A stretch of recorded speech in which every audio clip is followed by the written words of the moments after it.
ஜானகி அவர்களின் குடும்பத்தினருக்கு திமுக தலைவர் ஸ்டாலின் செய்த மிகப்பெரிய உதவி.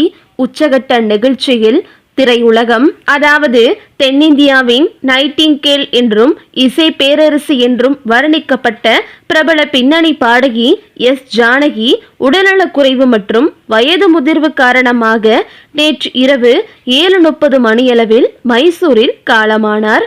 அவரது இறுதி சடங்கு இன்று மாலை மைசூரில் கர்நாடக அரசு மரியாதையுடன் நடந்தது. கடந்த 1938 ஆந்திராவில் உள்ள குண்டூர் மாவட்டம் பள்ளப்பட்லா என்ற ஊரில் தெலுங்கு பிரமாண குடும்பத்தை சேர்ந்த ராமமூர்த்தி சத்யவதி தம்பதியின் மகளாக பிறந்த எஸ் ஜானகி சிறு வயதிலேயே பாடத் தொடங்கிவிட்டார். 3 வயது முதல் 10 வயது வரை இசை கற்றார். முதல் மேடை நிகழ்ச்சியில் பாடிய போது அவருக்கு வயது 9. நாதஸ்வர மேதை பைடிசாமி என்பவரிடம் முறைப்படி இசை பயிற்சி பெற்றார். பி. சந்திரசேகர் நடத்திய மேடை நாடக இடைவேளைகளில் எஸ் ஜானகி முதல் முறையாக பாடினார். 1956 அகில இந்திய வானொலி நடத்திய பாட்டு போட்டியில் பங்கேற்று 2வது பரிசு பெற்ற அவர் பிறகு சென்னைக்கு வந்தார். ஏவிஎம் ஸ்டுடியோவில் ஒப்பந்த அடிப்படையில் பாடகியாக நியமிக்கப்பட்டார். 1957 வெளியான விதியின் விளையாட்டு என்ற படத்தில் பெண் என் ஆசை பாலானது ஏனோ என்ற பாடலின் மூலம் பின்னணி பாடகியாக அறிமுகமான எஸ் ஜானகி இப்பாடல் வெளியான மறுநாளே தெலுங்கில் எம்எல்ஏ என்ற படத்தில் நியாசா அடியார் என்ற பாடலை கண்டசாலாவுடன் இணைந்து பாடினார். இதையடுத்து அவருக்கு நிறைய படங்களில் பாடும் வாய்ப்பு தேடி வந்தது.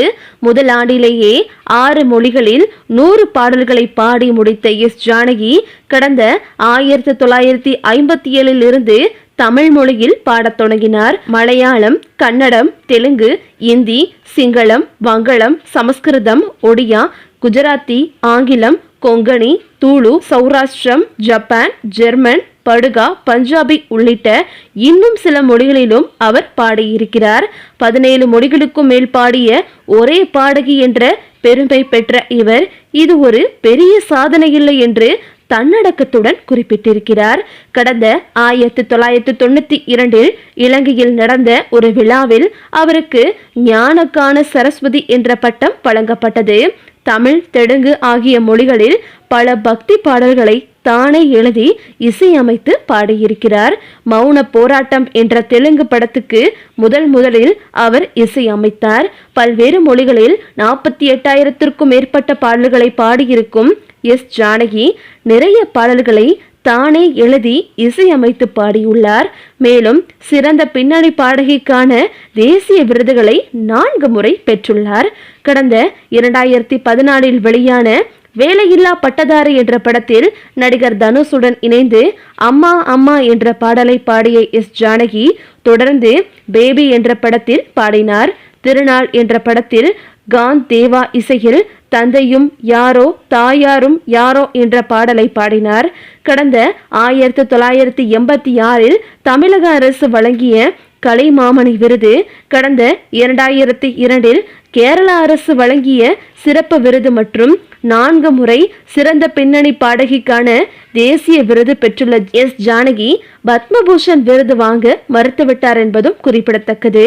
அதாவது கடந்த 2013 தனக்கு கொடுப்பதாக ஒன்றிய அரசு அறிவித்திருந்த பத்மபூஷன் விருதை ஏற்க மறுத்த அவர் இந்த விருது தனது 55 ஆண்டு கால அனுபவத்திற்கு மிகவும் தாமதமாக அறிவிக்கப்பட்டுள்ளது என்று சொன்னார். அவரது கருத்து அப்பொழுது பரபரப்பாக பேசப்பட்டது.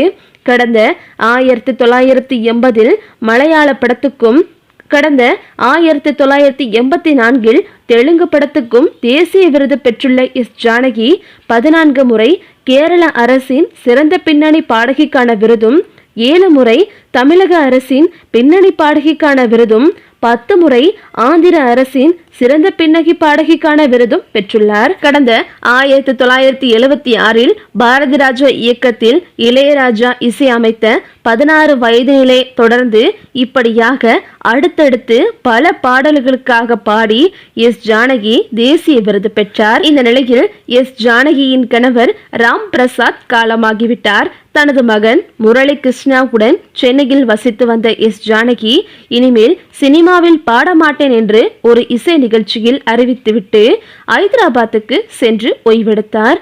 அவரது ஒரே மகன் முரளி கிருஷ்ணா திரைப்படங்களில் பாடவில்லை என்றாலும் தெலுங்கில் சில படங்களிலும் நடித்துள்ளார். அவரும் உடல்நலக்குறைவு காரணமாக கடந்த ஜனவரி 22 மரணமடைந்தார். இதனால் எஸ் ஜானகி மிகவும் கவலையுடன் காணப்பட்டார். இந்த நிலையில் உடல்நலக்குறைவு மற்றும் வயது முதிர்வு காரணமாக நேற்று இரவு 7:30 மணியளவில் மைசூரில் காலமானார்.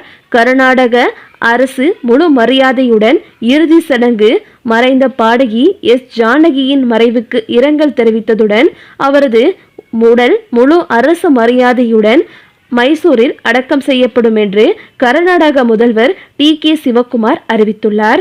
இது குறித்து வெளியிட்ட அறிக்கையில் மெல்லிசை ராணி எஸ் ஜானகியின் இறுதி சடங்கு முழு அரசு மரியாதையுடன் நடத்தப்படும். கர்நாடக அரசு சார்பில் இறுதி சடங்கில் பங்கேற்க அமைச்சர் டாக்டர் யாத்ரியா சித்தராமையா நியமிக்கப்பட்டுள்ளார். தனது அற்புதமான குரலால் கோடிக்கணக்கான மக்களின் இதயங்களை வென்ற அந்த மாபெரும் பாடகிக்கு மரியாதையுடன் இறுதி அஞ்சலி செலுத்த அரசு முடிவு செய்துள்ளது என்று கூறப்பட்டுள்ளது. மைசூரில் கனியானிகா ஹிண்டியில் இருக்கும் நவீன் பண்ணை இல்லத்தில் எஸ் ஜானகியின் இறுதி சடங்கு இன்று மாலை 3 மணி அளவில் நடந்தது. முன்னதாக அவரது உடல் காலை 8 மணி முதல் மைசூர் மகாராஜா கல்லூரி மைதானத்தில் பொதுமக்கள் மற்றும் ரசிகர்கள் அஞ்சலி செலுத்துவதற்காக வைக்கப்பட்டிருந்தது. இந்த நிலையில் எஸ் ஜானகி அவர்களின் மறைவிற்கு முதல்வர் விஜய், பிரதமர் மோடி மற்றும் திரௌபதி முர்மு அதாவது ஜனாதிபதி திரௌபதி முர்மு அவர்கள் அனைவருமே இப்படியாக பலரும் தங்களது இரங்கல்களை தெரிவித்து வந்துள்ளனர். இது போக அவருடன் சேர்ந்து பாடிய பலரும் திரையுலக பிரபலங்கள் என்று அனைவரும் எஸ் ஜானகி அவர்களின் மறைவுக்கு தங்களது இரங்கல்களை தெரிவித்திருந்தனர். திமுக தலைவர் ஸ்டாலின் வெளியிட்டுள்ள இரங்கல் செய்தியில், இசைக்குயில் எஸ் ஜானகி மறைவேதிய செய்தி அறிந்து மிகவும் வருந்தினேன். மெல்லிசை மன்னர் எம்.எஸ். விஸ்வநாதன் முதல் அனிருத் வரை ஆயிரக்கணக்கான பாடல்களை பாடிய கான கோகிலம் ஜானகி இசை பயணம் மிகவும் நீண்டது. அவரது மறைவு என்பது வானொலி தொடங்கி ஸ்பாட்டிஃபை வரையில் அவரது அமுத கானங்களை தங்கள் இல்லங்களில் ஒலிக்க விட்டு ரசிக்கும் தமிழ்நாட்டு மக்கள் உள்ளிட்ட தென்னிந்திய மக்களுக்கும் இந்திய திரைத்துறைக்கும் பேரிழப்பாகும். இனிமையும் இளமையும் மாறாத தனது குரலால் காலத்தால் அழியாத பாடல்களை பாடிய அவர் என்றும் நமது இல்லங்களிலும் நெஞ்சங்களிலும் ஒலித்துக் கொண்டே இருப்பார். அவரது மறைவால் வாடும் திரைத்துறையை சேர்ந்த கலைஞர்கள், ரசிகர்கள், அவரது குடும்பத்தினர் உட்பட அனைவருக்கும் ஆழ்ந்த இரங்கலையும் ஆறுதலையும் தெரிவித்துக் கொள்கிறேன் என்று குறிப்பிட்டுள்ளார்.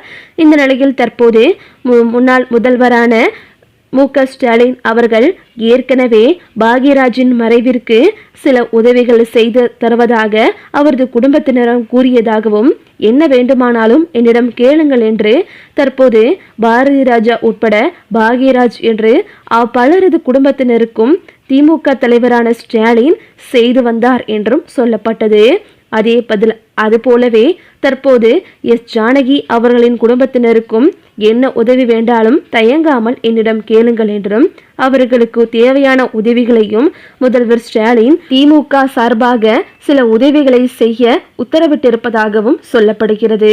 அவர் முதல்வராக இல்லை என்றாலும் அவர் செய்ய வேண்டிய கடமையில் சரியாக இருக்கிறார். மேன்மக்கள் என்னாலும் மேன்மக்களை என்று தற்போது திமுக தலைவரான ஸ்டாலினை பலரும் பாராட்டி வருகின்றனர். ஓகே விவோஸ், இதை பற்றி நீங்கள் என்ன நினைக்கிறீங்க அப்படின்னு சொல்லிட்டு உங்களுடைய கருத்துக்களை கமெண்ட்ல தெரிவிங்க. இந்த வீடியோ உங்களுக்கு பிடிச்சிருந்தா லைக் பண்ணுங்க, ஷேர் பண்ணுங்க, மறக்காம நம்ம சேனலை சப்ஸ்கிரைப் பண்ணிக்கோங்க. தேங்க்ஸ் ஃபார் வாட்சிங்.